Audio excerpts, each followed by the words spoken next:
So just to ease some confusion, I'm going to be giving you guys another visual. So how these work is what they have. This is your positive side. This is your negative side. All right. So how it works is you plug this into the positive side and your voltage will flow up, over, out, up, and out. And so that's a parallel because it's connected, because these two are connected to each other. These two are not. And so your circuit goes this way. So if you feed your voltage in through here, it will go up. It will split out this way, go up, and then split out this way. So you have two ways of out. And then because these two aren't connected, one goes out through here, and then one goes out through the top. So what you want to do is you want to take your initial fuse, all right, so the one that we pulled out of our cigarette adapter, our 20 amp one, we're going to take that and we're going to just plug that into the bottom, like so. And then our ADA circuit, what we're going to do is we're going to plug our 10 amp fuse into the top. And this is what's going to be powering our LEDs in our car. I'm going to be posting a picture just so you guys can understand this a little bit better. But when you test in your vehicle, you want to make sure that you plug this into the positive side and this into the negative side. Because if you plug this into the positive side, your voltage is going to run this way. And because these two aren't connected through this bridge over here, what's going to end up happening is your voltage will run up, and then it will go over, up, and out. So instead of having a 20 amp circuit and a 10 amp circuit, you're going to have one 30 amp circuit, and only your LEDs are going to work. Because this is what's plugged into your LEDs. Your cigarette adapter won't work in this configuration. The other configuration allows for two circuits, which allows for both of your accessories to work without any issues.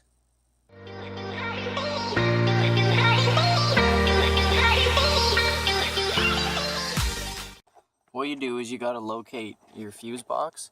You have one that's under the hood of your vehicle, and it will have fuses and relays. And then you also have one in your cabin. Check your owner's manual or online and it'll tell you where it is. For my car, for my Camry, it's located just in the footwell, just underneath the dash. So you take your hand,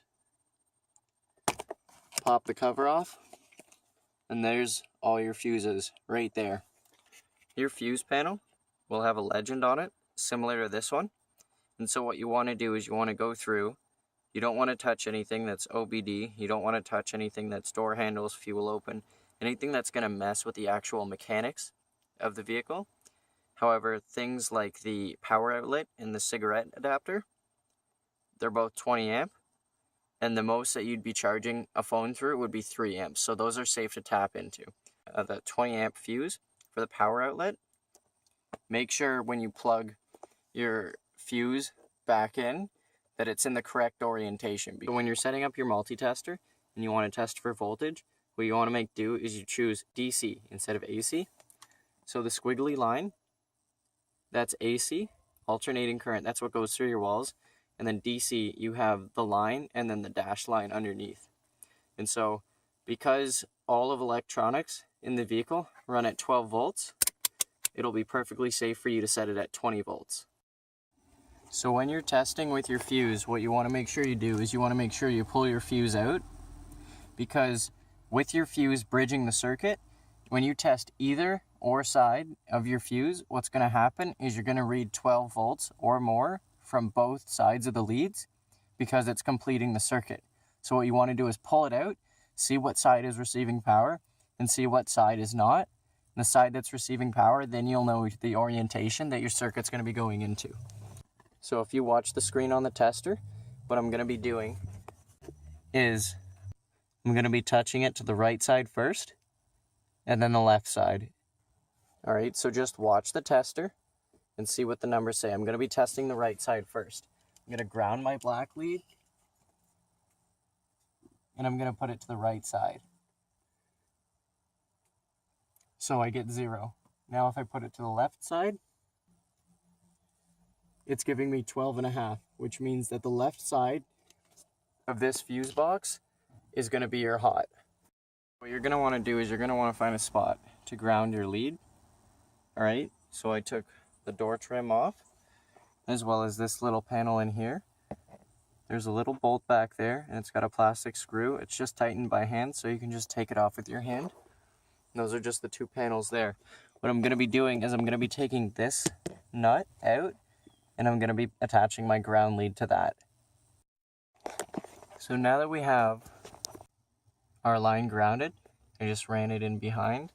And then when I put the cover back on, I'll just tuck it up into the dash. So now I have ACC on. So if I press on, I can change the colors.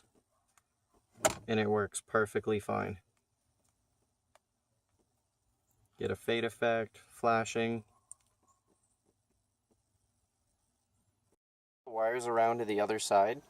What I ended up doing was just removing the entire center console. So you have these two pieces that go on either side, and they're just plastic clips. You just pull straight out and they come off.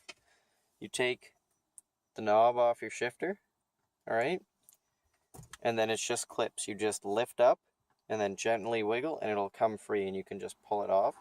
And then I pulled my two lines through here.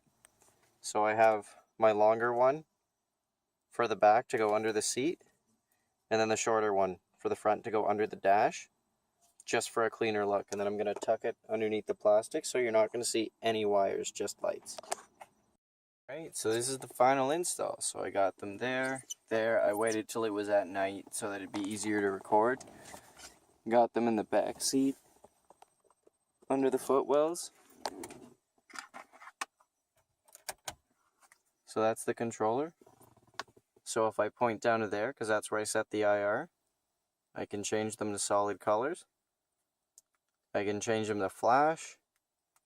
I can change them to fade in and out slowly. So sick. And then my favorite setting is the music setting. So it'll flash 3 times to let you know that it's changed the setting. Alright? So it'll just start out nice and slow. But if you listen to a song, late night when you need my love, call me on my cell phone. Late night when you need my love, I know when that hotline blink, that can only mean one thing. Alright, if you have any questions, you can just drop a comment. I'll be happy to answer any of your questions. Thanks for watching, and goodbye.